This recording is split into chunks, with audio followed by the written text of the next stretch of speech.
Walden, segunda parte.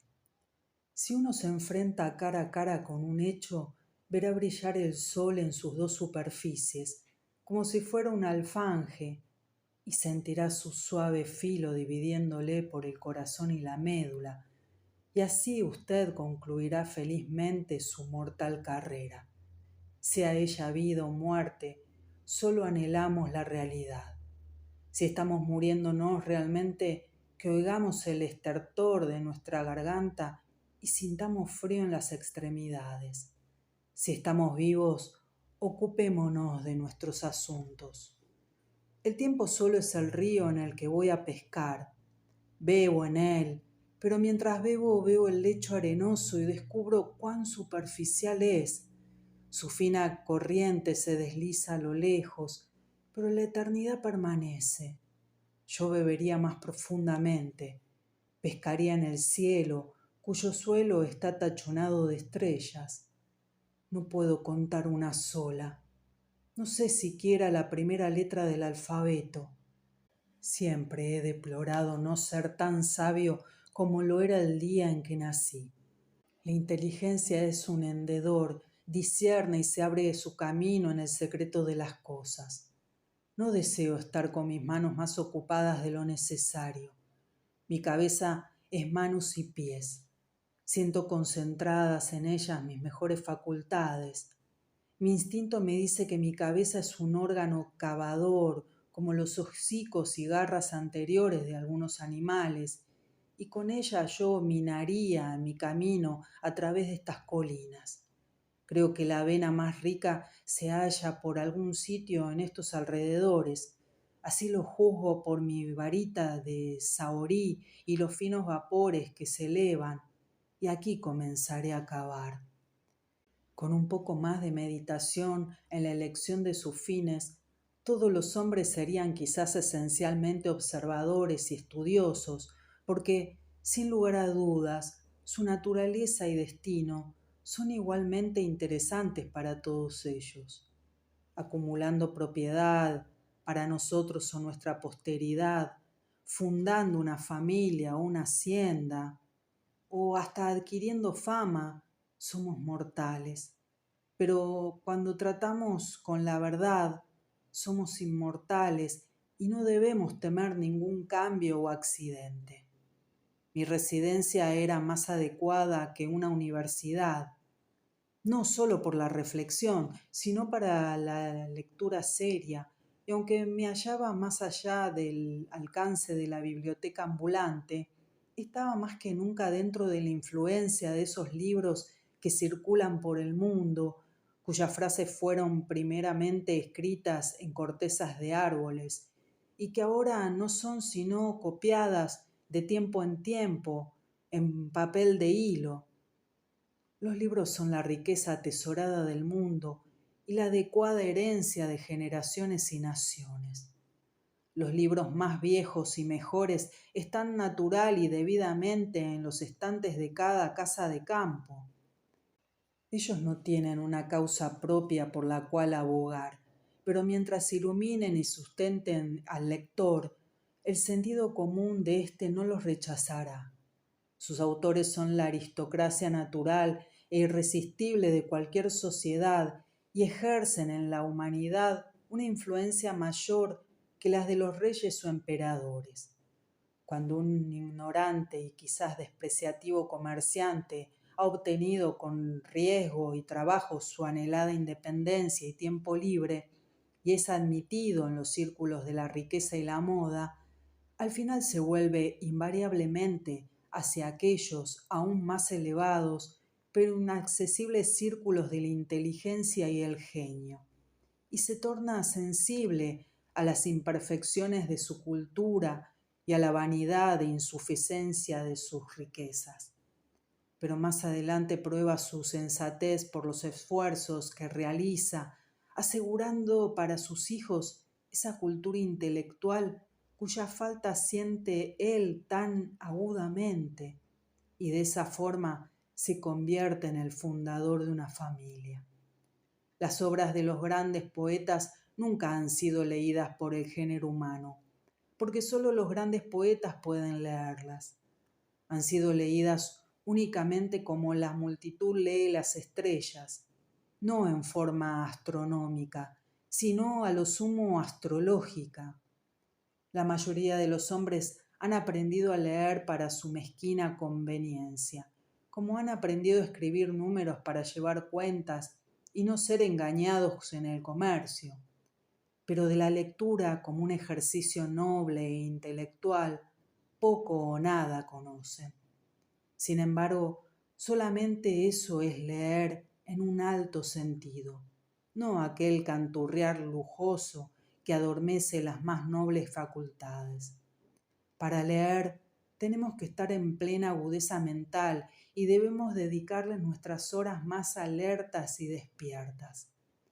Pero mientras estemos confinados a los libros, aun los más selectos y clásicos, y leamos solamente las lenguas escritas locales, que no son por su parte sino dialectos provinciales, correremos peligro de olvidar el lenguaje que hablan sin metáfora todas las cosas y sucesos y que es el único abundante y el echado. Se publica mucho, pero se graba poco en la memoria. Los rayos que se difunden a través de las persianas no se recordarán largo tiempo cuando la persiana desaparezca. Ningún método ni disciplina puede reemplazar la necesidad de estar siempre alerta. ¿Qué son un curso de historia o filosofía o poesía, por muy selecto que fueren? O la mejor sociedad o el hábito más admirable, comparados con la disciplina de mirar siempre lo que ha de ser visto. ¿Serás tú un lector, un estudioso meramente o un profeta? Lee tu destino, mira lo que ante ti se halla y camina hacia el futuro. El primer verano no leí libros, escardé las alubias, no a menudo hice algo mejor que eso. Hubo épocas en las que no pude permitirme sacrificar la flor del momento presente por ningún trabajo, sea mental o manual. Me gusta contar con un amplio margen para mi vida. A veces, en una mañana de verano, habiendo tomado mi acostumbrado baño, me sentaba en mi soleado umbral desde que salía el sol hasta el mediodía, transportado a un sueño en medio de los pinos y nogales americanos y sumaques, en soledad y tranquilidad no alteradas, mientras las aves cantaban alrededor o revoloteaban sin ruido a través de la casa, hasta que recordaba la marcha del tiempo por el sol que daba sobre mi ventana occidental o el ruido del carro de algún viajero en la distante carretera. En esos lapsos yo crecía como el maíz en la noche y eran mucho mejores que en cualquier obra manual. No eran tiempos sustraídos de mi vida, sino ratos muy superiores a los que me permitía corrientemente. Comprendí lo que los orientales entendían por contemplación y abandono del trabajo. En su mayor parte no me daba cuenta de que pasaban las horas. El día avanzaba como para alumbrar alguna tarea mía. Era la mañana, y he aquí que ahora es el atardecer, y nada memorable he hecho. En lugar de cantar como las aves, sonreía silenciosamente a mi incesante buena fortuna. Como el gorrión tiene su gorjeo asentado en el nogal sobre mi puerta, así tenía yo mi risa o trino sofocado que podía aquel oír que procedía de mi nido. Mis días no eran días de la semana, que llevaran la estampa de paganas deidades, ni estaban divididos en horas o agitados por el tic-tac de un reloj. Yo vivía como los indios puri, de quienes se dice que tenían solamente una palabra para ayer, hoy y mañana. Expresaban el particular significado de ayer señalando hacia atrás, de mañana apuntando hacia adelante y de hoy indicando lo que tenían sobre la cabeza. Esto sería para mis conciudadanos una pereza extraña, no hay duda, pero si las aves y flores me han refinado con su ejemplo, no seré hallado en falta. Un hombre debe encontrar sus ocasiones en sí mismo, es verdad. El día natural es muy tranquilo y difícilmente le reprochará su indolencia. Tuve al menos esta ventaja en mi modo de vivir sobre aquellos que para divertirse están obligados a mirar afuera, hacia la sociedad y el teatro, pues mi vida misma llegó a ser mi diversión y nunca cesó de ser novedosa. Era un drama de muchas escenas y sin ninguna conclusión. Si estuviéramos siempre ganándonos la vida y regulando nuestra vida de acuerdo con la última y mejor forma de vivir que hemos aprendido, nunca nos acosaría el tedio. Sigue a tu genio bien de cerca y no dejará de mostrarte un panorama nuevo cada día. La tarea doméstica era un agradable pasatiempo. Mi casa se halla en la falda de una colina, contigua al borde del gran bosque, en medio de un soto de pinoteas y nogales americanos, y a media docena de varas de la laguna, a la que conduce, colina abajo, un estrecho sendero. Mientras me siento en la ventana esta tarde estival, los gavilanes giran alrededor de mi descampado. La velocidad de las palomas salvajes volando de a dos o de a tres frente a mí, o paseándose inquietas sobre las ramas del pino blanco que está detrás de mi casa, confiere su voz al aire. Un halcón marino se sumerge en la brillante superficie del lago y saca un pez. Un bisón se desliza ante mi puerta y se apodera de una nana junto a la costa.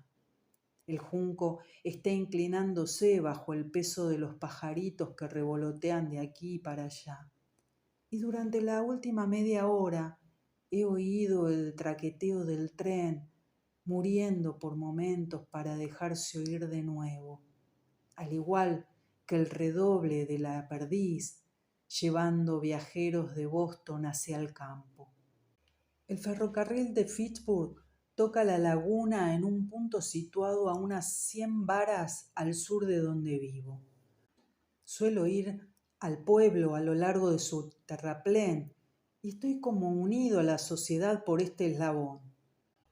El silbido de la locomotora penetra en mi bosque en invierno y verano, sonando como el grito de un halcón que se dirigiera hacia el patio de algún chacarero, informándome de que muchos inquietos comerciantes de la ciudad han entrado en el perímetro del pueblo, o emprendedores hacendados lo han hecho por la parte opuesta. Al llegar abajo un mismo horizonte, gritan sus avisos al otro para que le deje libre el camino, que algunas veces se escuchan a través de los círculos de dos villas. «Campo, aquí vienen sus comestibles, he aquí vuestras raciones, campesinos». No existe un hombre con la suficiente independencia en su chacra como para poder decir que no. Si todo fuera como parece y los hombres hicieran a los elementos servidores suyos, pero con nobles fines, si la nube de vapor que hoy cuelga sobre la locomotora fuera la respiración de hechos heroicos o tan benéfica como la que flota sobre los campos del labrador, entonces los elementos y la naturaleza entera acompañarían alegremente a los hombres en sus andanzas y serían sus escoltas. Observo el paso de los vagones a la mañana con el mismo sentimiento con que observo levantarse al sol, que es apenas más regular. Su huella de nubes extendiéndose mucho hacia atrás y elevándose más y más hacia el cielo, mientras los vagones van a Boston, oculta al sol durante un minuto y deja en sombras mi campo distante.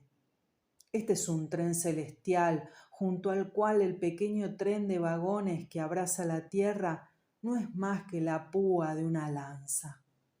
Este es un atardecer delicioso, cuando todo el cuerpo es un solo sentido y absorbe deleite por todos los poros. Voy y vengo con una extraña libertad por la naturaleza, siendo parte de ella misma. Mientras camino a lo largo de la costa pedregosa de la laguna, en mangas de camisa, a pesar de que el día es frío, nublado y ventoso, no veo nada especial que me atraiga. Todos los elementos me son extraordinariamente afines. Las ranas simulan anunciar la noche y las notas de los chotacabras son transportadas sobre la superficie del agua con el viento ondulante. Mi empatía con las agitadas hojas de los alisios y de los álamos casi me corta la respiración, pero al igual que la laguna, mi serenidad se riza, pero no se perturba. Estas pequeñas olas levantadas por el viento crepuscular están tan lejos de la tormenta como la tersa superficie reflectora. Aunque ahora está oscuro, el viento sopla y ruge aún en el bosque. Las olas siguen chocando y algunos animales arrullan el resto de sus cantos. Generalmente existe espacio suficiente a nuestro derredor. Nuestro horizonte no se halla nunca junto a la mano.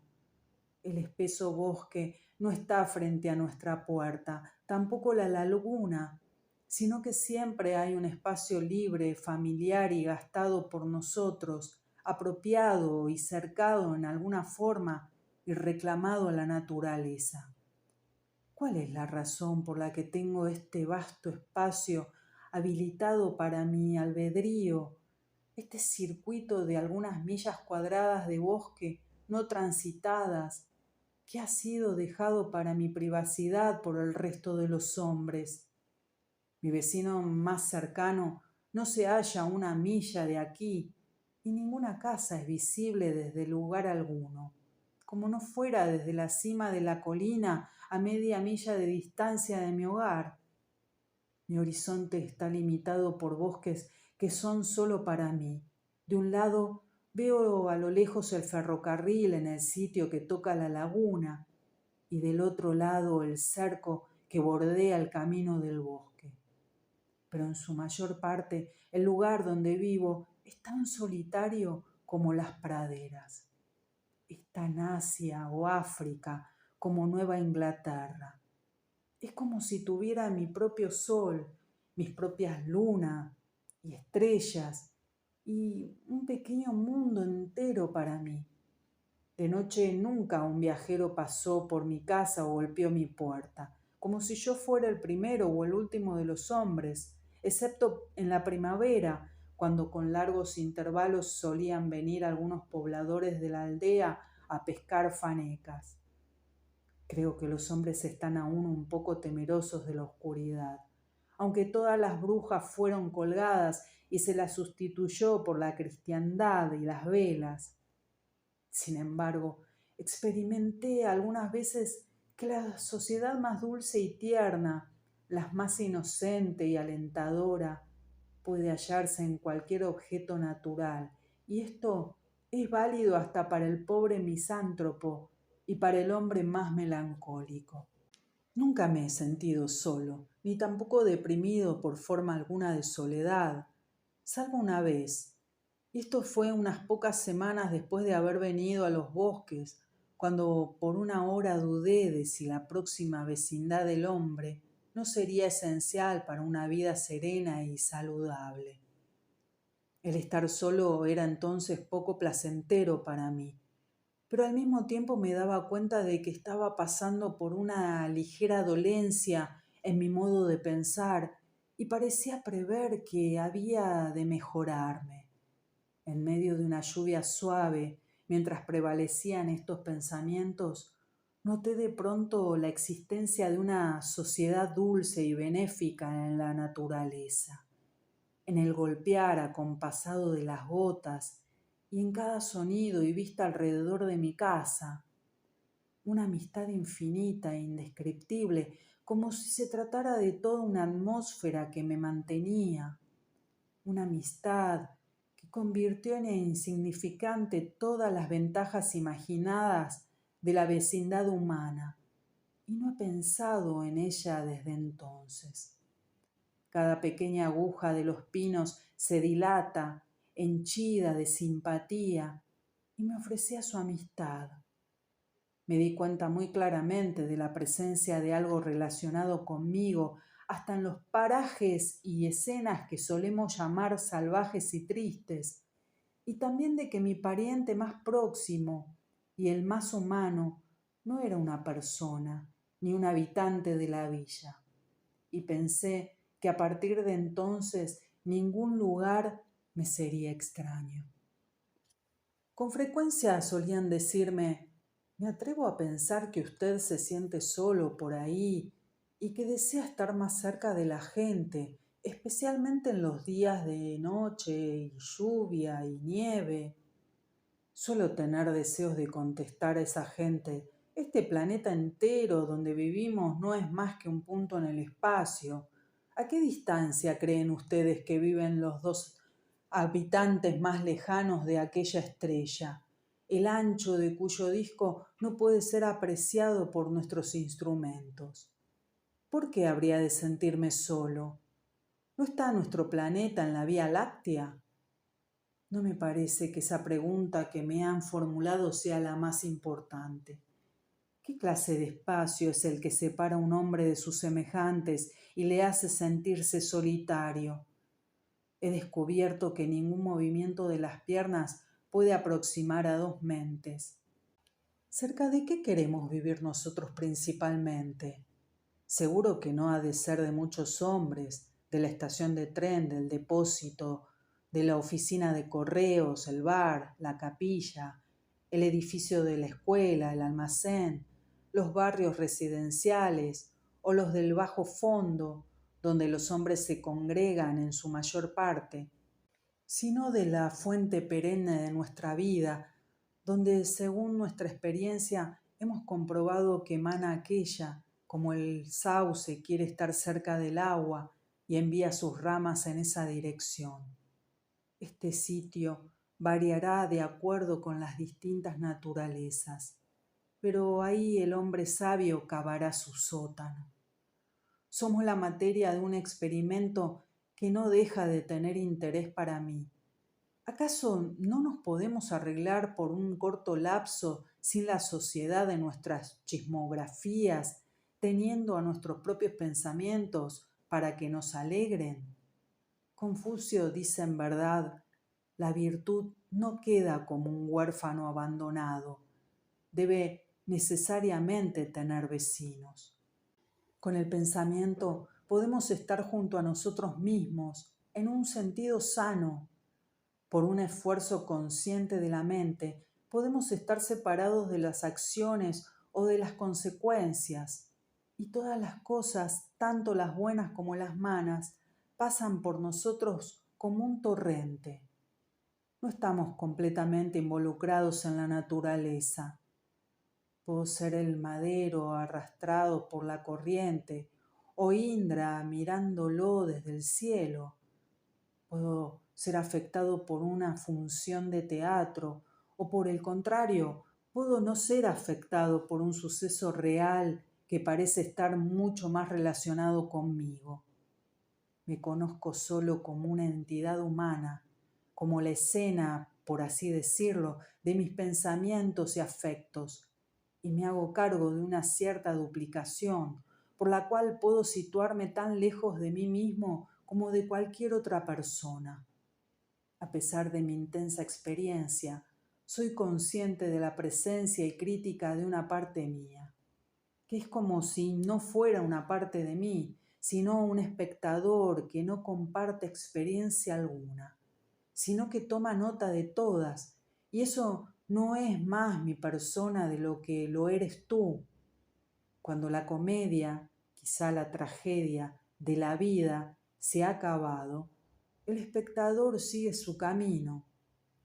En lo que a él respecta, fue una especie de ficción, tan solo un trabajo de la imaginación. Esta duplicidad puede convertirnos fácilmente, algunas veces, en malos vecinos y amigos. Encuentro saludable el hallarme solo la mayor parte del tiempo. Estar en compañía, aunque sea la mejor, se convierte pronto en fuente de cansancio y disipación. Me encanta estar solo. Nunca encontré una compañía tan compañera como la soledad. Casi siempre solemos estar más solos cuando estamos entre los hombres que cuando nos quedamos en nuestras habitaciones. Un hombre que piensa o trabaja está siempre solo. Encuéntrese donde se encuentre. La soledad no se mide por las millas espaciales que separan a un hombre de sus semejantes. Generalmente la sociedad es demasiado barata. Nos encontramos a intervalos demasiado cortos, sin haber tenido tiempo de adquirir ningún valor nuevo el uno por el otro. Nos encontramos 3 veces al día en las comidas y nos damos unos a otros un nuevo bocado de ese queso rancio que somos.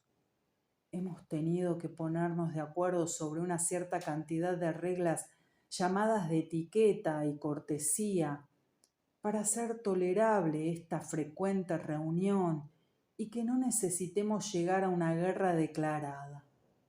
Nos reunimos en el correo o en el mercado o junto al fuego todas las noches. Vivimos muy apretados y cada uno se interpone en el camino de los demás y tropezamos los unos con los otros. Pienso que así perdemos algo de respeto mutuo. Ciertamente, una menor frecuencia bastaría para todas las comunicaciones importantes y cordiales. Pensemos en las muchachas que trabajan en un taller.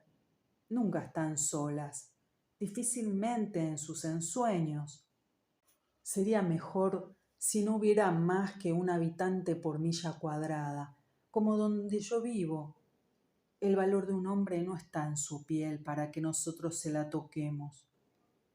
He oído de un hombre perdido en los bosques y muriendo de hambre y fatiga al pie de un árbol, cuya soledad se aliviaba gracias a las grotescas visiones con las que, debido a su debilidad corporal, lo rodeaba su enferma imaginación y que él creía reales.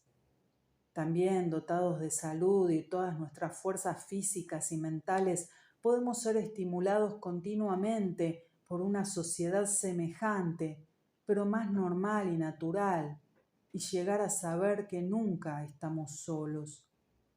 La indescriptible inocencia y beneficencia de la naturaleza del sol, del viento y la lluvia, del verano y el invierno, qué salud, qué alegría proporcionan siempre, y tal simpatía tienen ellos siempre por nuestra raza, que toda la naturaleza se dolería y disminuiría el brillo del sol, y los vientos suspirarían humanamente, y las nubes lloverían lágrimas, y los bosques se despojarían de sus hojas y se pondrían de luto en medio del estío, si algún hombre se quejara alguna vez por una causa justa. ¿No tendré inteligencia con la tierra? ¿Acaso no soy una parte hoja y vegetal? ¿Cuál es la píldora que nos conservará serenos y contentos? No la de mi bisabuelo, ni la del suyo, sino las vegetales y botánicas medicinas universales de la naturaleza, nuestra bisabuela, con las cuales ésta se ha conservado siempre joven, ha sobrevivido en su día a tantos longevos y alimentado su salud con su marchita fertilidad. En lugar de esas redomas de curanderos con sus mixturas extraídas del río Aqueronte y del mar Muerto, que salen de sus largas carretas semejantes a las goletas negras que a veces nos parecen fabricadas para llevar frascos, mi panacea sería recibir una corriente de puro aire matutino, aire de la mañana.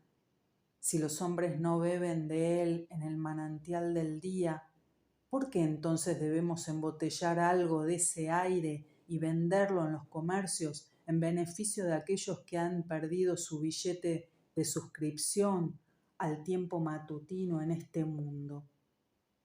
Creo que amo la sociedad tanto como la mayoría de las personas, y estoy suficientemente preparado para aprenderme, al igual que una sanguijuela, a cualquier hombre pletórico que halle en mi camino. Naturalmente, no soy un ermitaño, y podría aguantar sentado al más duro parroquiano de un bar si mis asuntos me llevaran ahí. En mi casa tenía 3 sillas, una para la soledad, 2 para la amistad, 3 para la sociedad. Cuando inesperadamente venía un gran número de visitantes, solo estaba la tercera silla para todos ellos, pero por lo general economizaban espacio quedándose de pie. Sorprende saber a cuántos grandes hombres y mujeres puede contener una pequeña casa. He tenido bajo mi techo en forma simultánea a 25 o 30 almas juntas con todos sus cuerpos, y sin embargo a menudo nos hemos separado sin darnos cuenta de que habíamos estado cerca los unos de los otros. Muchas de nuestras casas, tanto públicas como privadas, con sus habitaciones casi innumerables, sus enormes salas y sus sótanos para el almacenamiento de vinos y otras minuciones de paz, me parecen extravagantemente grandes en relación con sus habitantes. A veces, un poco harto de la sociedad y la conversación humana, y gastados ya todos mis amigos de la aldea, vagaba hacia el oeste más allá de mi morada habitual, paseando por partes menos frecuentadas del municipio, por bosques frescos y praderas recientes, o mientras se ocultaba el sol, hacía mi cena de frambuesas en la colina y amontonaba una reserva para varios días. Los frutos no entregan su verdadera fragancia ante quien los compra ni ante quien los recoge para el mercado. Solo hay un medio de conseguir ese aroma, pero pocos emprenden esa vía. Si se quiere conocer el sabor de las groselas, hay que preguntárselo al recero o a la perdiz. Es un vulgar error suponer que uno ha gustado unas groselas que nunca recogió por sí mismo. El paisaje de Walden es de escala humilde, y aunque muy hermoso, no da sensación de grandeza ni puede interesar mucho a quien no lo ha frecuentado largo tiempo o vivido en su ribera. Pero esta laguna es tan notable por su profundidad y pureza que merece una descripción especial. Es un pozo verde, claro y profundo, de media milla de longitud y de 1,3 millas de circunferencia, y de alrededor de 62 acres de superficie. Un manantial perpetuo entre pinares y robledales, sin ninguna entrada o salida de otros elementos, exceptuando las nubes y la evaporación. Las colinas circundantes se levantan abruptamente del agua hasta 40 u 80 pies. Esos oteros están cubiertos de bosque en su totalidad. Todas nuestras aguas de Concord se reducen finalmente a 2 colores, uno visto desde la distancia y el otro más preciso desde cerca. El primero depende más de la luz. Con una atmósfera clara durante el verano, esas aguas parecen azules a pequeña distancia, especialmente si se mueven, y a gran distancia todas parecen iguales. En tiempos tempestuosos, las aguas son a veces de color pizarra oscura. Las lagunas White y Walden son grandes cristales en la faz de la tierra, lagos de luz. Si estuvieran siempre heladas y fueran lo bastante chicas como para ser empuñadas, serían probablemente transportadas por esclavos a fin de adornar como piedras preciosas las frentes de los emperadores. Pero como son líquidas y extensas y están sujetas por una eternidad a nosotros y a nuestros herederos, no las apreciamos y corremos, en cambio, tras el diamante de Koh-i-Noor. Son demasiado virginales para tener un valor en el mercado, no contienen dinero alguno. Cuánto más bellas son ellas que nuestras vidas, cuánto más transparentes que nuestros caracteres. Jamás hemos aprendido de ellas bajeza alguna. Cuánto más bellas que el lodazal situado ante la puerta del campesino en el que nadan sus patos. Aquí llegan los patos salvajes. La naturaleza no tiene un habitante humano que lo aprecie. Las aves, con sus melodías y su plumaje, armonizan con las flores. Pero qué muchacho, qué doncella concursa con la riquísima y salvaje belleza de la naturaleza. Las más de las veces, esta florece solitaria, lejos de las ciudades en las que esos jóvenes residen. Hablen al cielo, ustedes que deshonran a la tierra. Cuando volví al hogar a través del bosque, con mi sarta de pescado, arrastrando mi caña y siendo ya del todo oscuro, vi en una ojeada rápida a una marmota que pasó furtivamente por mi sendero y sentí una emoción extraña de salvaje delicia y tuve la fuerte tentación de capturarla y devorarla cruda, no porque yo tuviera hambre en aquel entonces, sino por aquel salvajismo que la marmota representaba. Los sucesos más feroces habían llegado a serme sumamente familiares. Encontré entonces en mí, y aún ahora lo hallo, un instinto que me llevaba hacia una vida más alta o espiritual, según suele decirse, como lo tiene la mayoría de los hombres, y otro instinto que me llevaba hacia un nivel primitivo y salvaje, y guardo respeto por ambos. Reverencio lo salvaje tanto como lo bueno. La aventura silvestre de la pesca me apetecía. A veces me place ocupar un lugar firme en la vida y emplear mi día como lo hacen los animales. Quizá mi muy estrecha relación con la naturaleza la daba yo a esa ocupación y a la caza que practiqué de muy joven. Toda nuestra vida es una moral sorprendente. Entre la virtud y el vicio jamás hay un instante de tregua. La única inversión que nunca quiebra es la bondad. Lo que nos conmueve en la música del arpa que vibra por todo el orbe es que insista en eso. El arpa es el agente viajero de la compañía de seguros del universo, que recomienda sus leyes y no tenemos que pagar otra prima que nuestra pequeña bondad. Aunque al fin la juventud crece indiferente, las leyes del orbe no son indiferentes, sino que se encuentran siempre del lado de lo más sensible. Escuchen para los reproches a todos los céfiros, porque seguramente contendrán alguno, y quien no lo oiga es infortunado. No podemos rasgar una cuerda o golpear una tecla sin que nos traspase la moral fascinante. Nuestros ruidos cansadores, si uno se aleja de ellos un buen trecho, se oyen como música, lo que constituye una soberbia y dulce sátira de la mezquindad de nuestras vidas. Somos conscientes de que hay un animal en nosotros cuyo despertar está en razón directa al letargo de lo superior de nuestra naturaleza.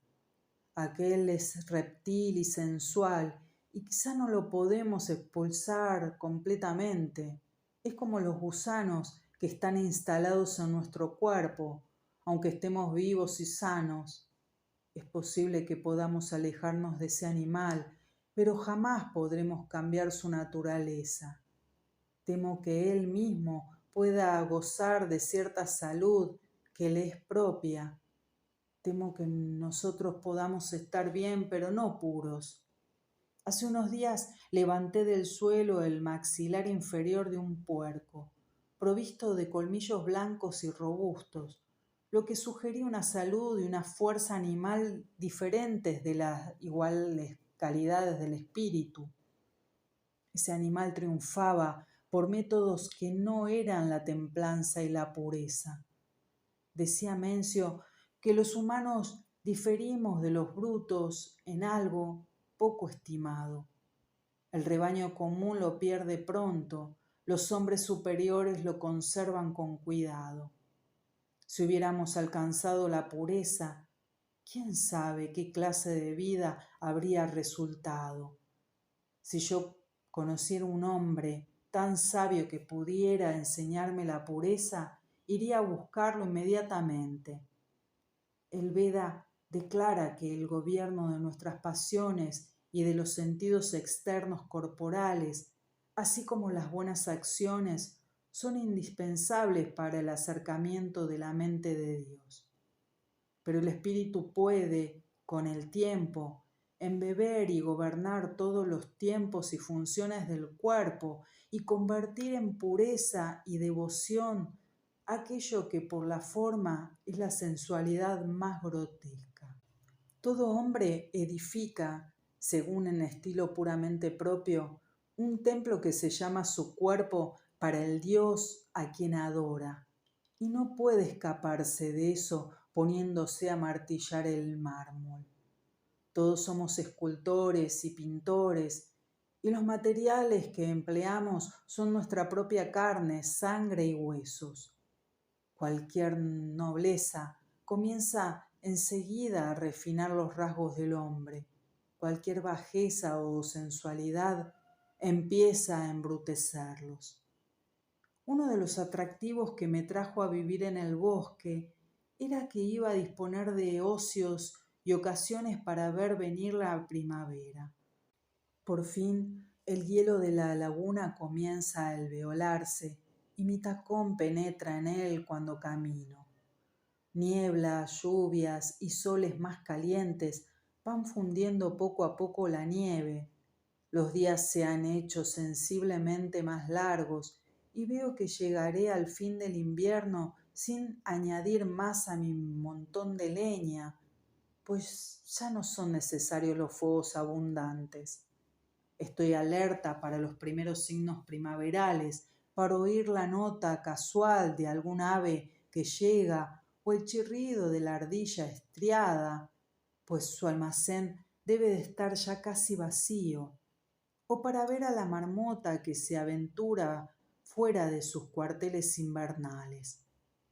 Me pareció así que el declive de esta colina ilustraba el principio de todos los actos de la naturaleza. El hacedor de esta tierra no patentó sino una hoja de árbol. ¿Habrá un Champollion que nos descifre este jeroglífico de manera que por fin podamos empezar a ver una hoja nueva? Para mí, este fenómeno es más estimulante que la lozanía y fertilidad de las viñas. Es cierto que en su carácter hay algo de excrementicio y que no tienen fin los montones de hígados, pulmones e intestinos, como si el orbe presentara hacia afuera el lado equivocado. Pero esto indica por lo menos que la naturaleza tiene entrañas y así, de nuevo, que es madre de la humanidad. Esto es la escarcha que se retira del suelo. Esta es la primavera. Precede a la primavera verde y floreciente, de igual manera que la mitología se antecepa a la poesía. Nada conozco que limpie mejor los flatos e indigestiones del invierno. Ellos me convencen de que la tierra aún se encuentra en pañales y que extiende a todas partes sus dedos infantiles. De las sienes más valientes nacen rizos nuevos. Nada inorgánico existe. Esos montones folióseos que se hallan a lo largo del talud, como las escorias de un horno, muestran que la naturaleza se halla interiormente en pleno ejercicio. La tierra no es meramente un fragmento de historia muerta, colocada estrato sobre estrato como las hojas de un libro, para que la estudien sobre todo geólogos y anticuarios, sino que es poesía viviente, al igual que las hojas de un árbol, que preceden a las flores y a los frutos. No es una tierra fósil, sino una tierra viva. Toda vida animal y vegetal, comparada con la gran vida central de la tierra, es meramente parasitaria. Sus angustias levantarán a nuestros restos de sus tumbas. ¿Puede alguien fundir sus metales y verterlos en los más hermosos moldes? Nunca me excitarán tanto como las formas en que se vuelca esta tierra derretida. Y no solo la tierra, sino también las instituciones que sobre ella asientan, son tan plásticas como el barro arcilloso en manos del ceramista.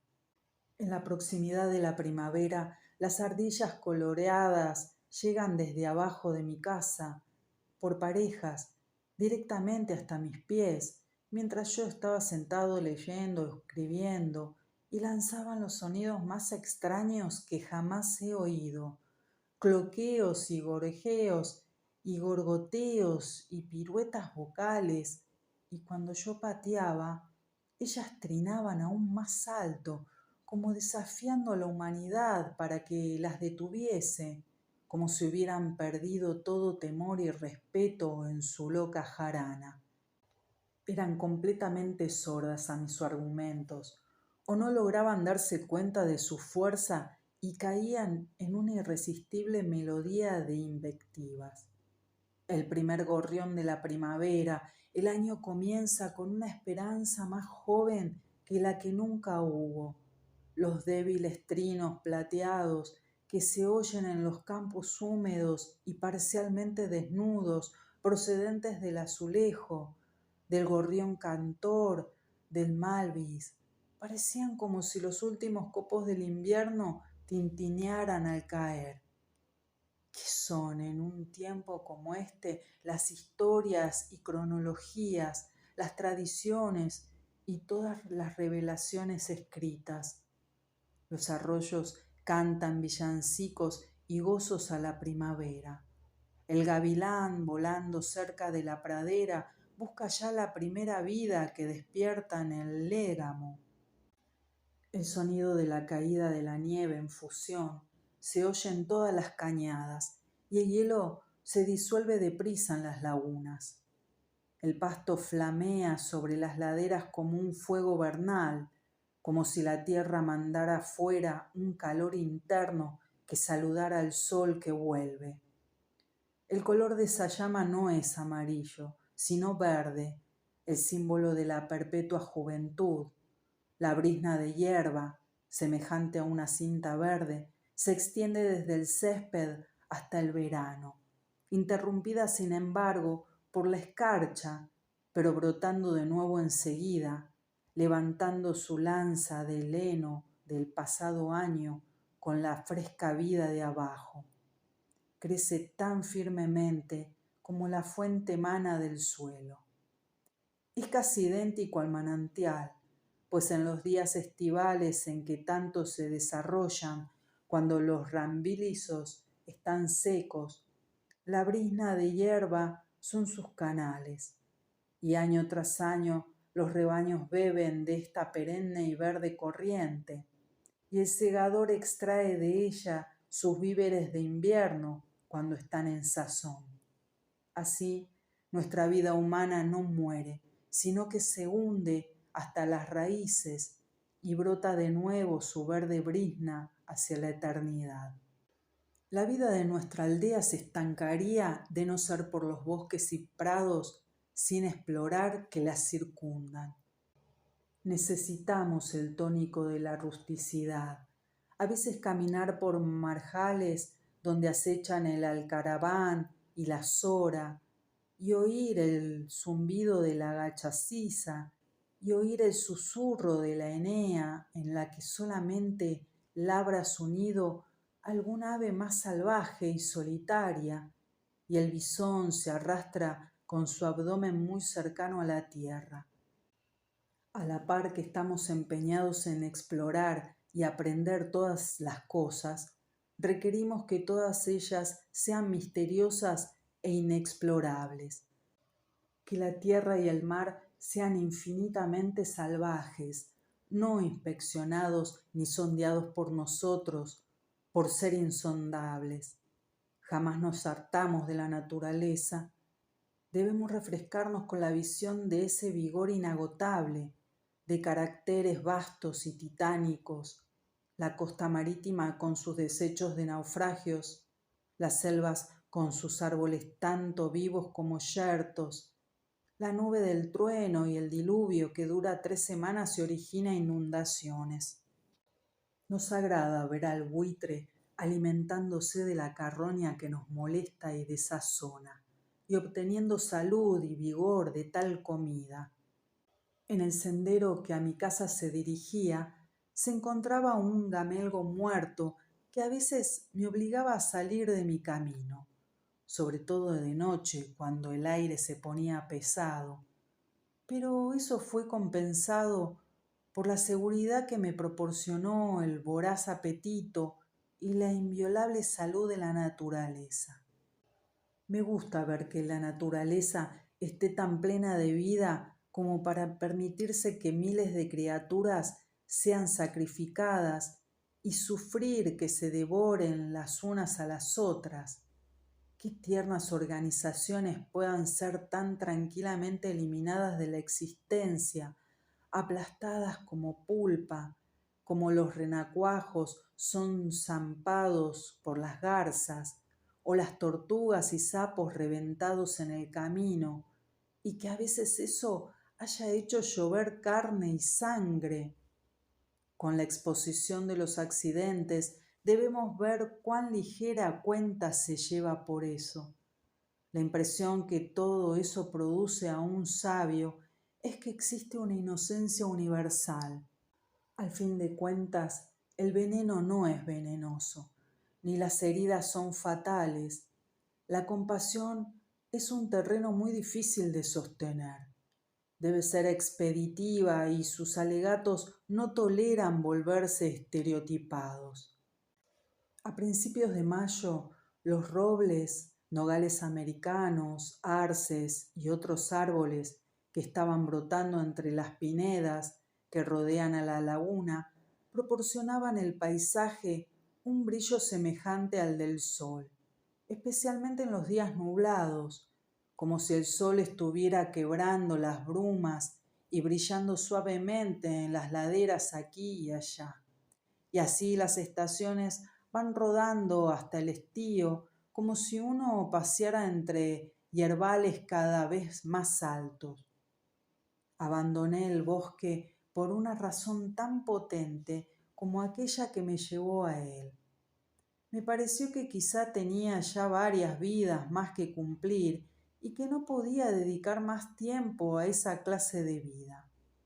Es notable cuán fácil e insensiblemente reincidimos en un camino particular y lo convertimos en un sendero trillado. Aún no había vivido yo ahí una semana y mis pies ya habían marcado una senda entre la puerta de la casa y la orilla de la laguna.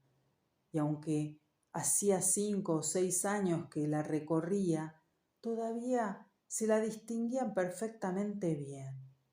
Sospecho que otros la habrán usado también y contribuido así a mantenerla abierta. La superficie de la tierra es blanda y en ella se imprimen las pisadas humanas. Y lo mismo sucede con los caminitos que recorre la mente. Cuán estropeadas y polvorientas deben de estar, pues las grandes carreteras del mundo, y cuán profundas las huellas que dejan en ellas la tradición y el conformismo. No quiero tomar pasaje de camarote, sino más bien ir delante del mástil, sobre la cubierta del mundo, porque desde ahí podré divisar mejor la luz lunar entre las montañas. Ya no deseo viajar abajo. Con mi experimento aprendí al menos que si uno avanza confiado en la dirección de sus ensueños y acomete la vida que se ha imaginado para sí, hallará un éxito inesperado en sus horas comunes. Dejará atrás algunas cosas, cruzará una invisible frontera, unas leves nuevas universales y más liberales principiarán a regir por sí mismas dentro y alrededor de él, o las viejas leyes se expandirán y serán interpretadas en beneficio suyo en un sentido más generoso, y vivirá con el permiso de seres pertenecientes a un orden más elevado. En la proporción en que haga más sencilla su vida, le parecerán menos complicadas las leyes del universo, y la soledad no será soledad, ni la pobreza será pobreza, ni la debilidad debilidad. Si uno ha construido castillos en el aire, su tarea no se perderá, porque ahí están bien edificados. Que tan solo ponga ahora los cimientos bajo esos castillos. ¿Por qué hemos de tener una prisa tan grande en triunfar y en empresas tan desesperadas? Si un hombre no marcha a igual paso que sus compañeros, puede que eso se deba a que se escuche un tambor diferente, que camine al ritmo de la música que oye, aunque sea lenta y remota. No importa que madure con la rapidez de un manzano o del roble. ¿Cambiará a él su primavera en estío? Si todavía no existe la coyuntura de las cosas para las que fuimos creados, ¿con qué realidad las reemplazaríamos? No debemos encallar en una realidad hueca. Construiremos con trabajo un cielo de vidrio azul sobre nosotros para que cuando esté hecho nos afanemos en contemplar más lejos y arriba el verdadero cielo etéreo como si no existiera el anterior. Por menguada que sea tu vida, enfréntala y vívela. No la esquives ni le apliques rudos apelativos. Ella no es tan mala como tú. Aún en el paraíso hallará faltas el crítico. Ama tu vida por pobre que sea. Puedes tener hogares agradables, emocionantes y gloriosas hasta en un asilo. El sol poniente se refleja en las ventanas de un hospicio con igual brillo que en la mansión del hombre opulento. En la primavera la nieve se funde ante tu puerta tan pronto como en otras partes. Un alma reposada puede vivir ahí tan contenta y tener pensamientos tan alegres como en un palacio. Con frecuencia me parece que los pobres de la villa viven una vida más independiente que cualquier otra persona. Quizás son sencillamente lo bastante grandes para recibir sin desconfianza. Cultiva la pobreza como una hierba de jardín, como la salvia. No te intereses mucho en conseguir cosas nuevas, ya sean vestidos o amigos. Da vuelta a los viejos vestidos, vuelve a los viejos amigos. Las cosas no varían, nosotros sí. Vende tus ropas y conserva tus pensamientos. Dios verá que no te haga falta la sociedad. Si yo estuviera confinado en el rincón de una buhardilla de por vida, igual que una araña, el mundo sería para mí exactamente tan grande como antes, mientras mantuviera mis pensamientos conmigo. Dijo el filósofo, se puede capturar al general de un ejército de 3 divisiones y desbandarlo, pero no se le puede quitar sus pensamientos ni siquiera al hombre más abyecto y vulgar. No busques tan ansiosamente desarrollarte, ni someterte a muchos influjos. Todo eso es disipación. La humildad, como la oscuridad, revela las luces del cielo. Las sombras de la pobreza y de la miseria se acumulan a nuestro alrededor. ¡Y qué maravilla! La creación se ensancha ante nuestros ojos. Recordemos a menudo que si se nos confiera la riqueza de Creso, nuestros objetivos deberían ser los mismos y nuestros medios idénticos en esencia. Si además la pobreza restringe tu actuación, si por ejemplo no puedes comprar libros ni periódicos, te iluminarás a la experiencia de mayor significación y más vitales. Eso te obligará a ocuparte del material que rinde más azúcar y más almidón.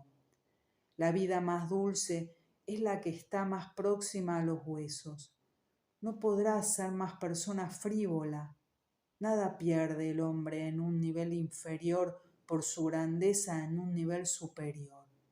Con riqueza superflua no se puede comprar sino cosa superflua. No hace falta dinero para cosa alguna necesaria para el alma. Antes que el amor, el dinero y la reputación, denme la verdad. Me senté a una mesa en la que había sabrosos manjares y vino abundante y cuidadosa atención, pero donde faltaban la sinceridad y la verdad, y me escapé con hambre de aquel ágape poco hospitalario. La hospitalidad era tan glacial como el hielo. Me pareció que no hacía falta ahí hielo alguno para congelar los comensales. Me hablaron de lo añejo del vino y de la fama de la bodega, pero pensé en un vino más viejo y más nuevo, más puro y en una cosecha más gloriosa, que ellos no habían conseguido ni habían podido adquirir.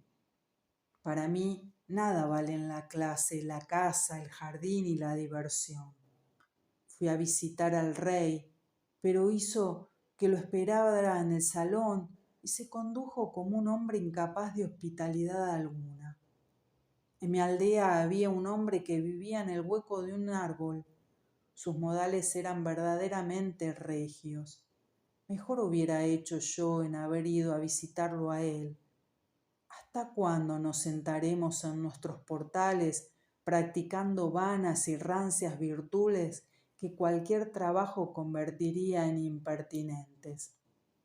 Qué jóvenes somos como filósofos y experimentadores.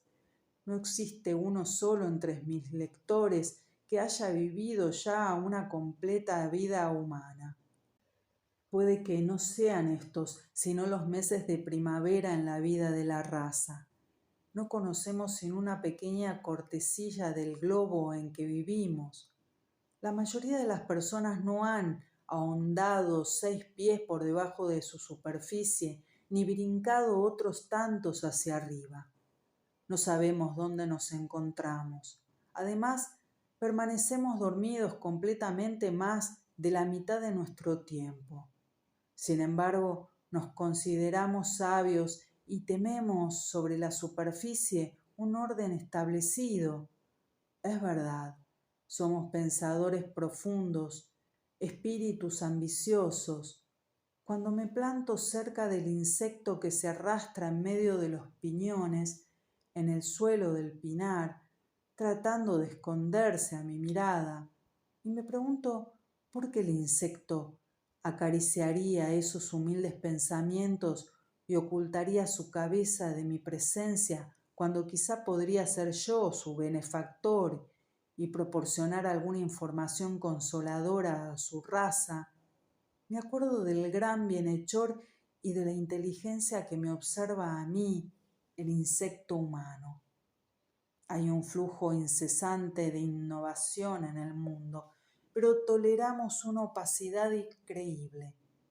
Bastará con que mencione la clase de sermones que aún se escuchan en los paisajes más ilustrados. Existen palabras como alegría y tristeza, pero solo son el estribillo de un salmo cantado con tonillo nasal, mientras seguimos creyendo en lo ordinario y lo mezquino. Creemos que no podemos cambiar sino de indumentaria.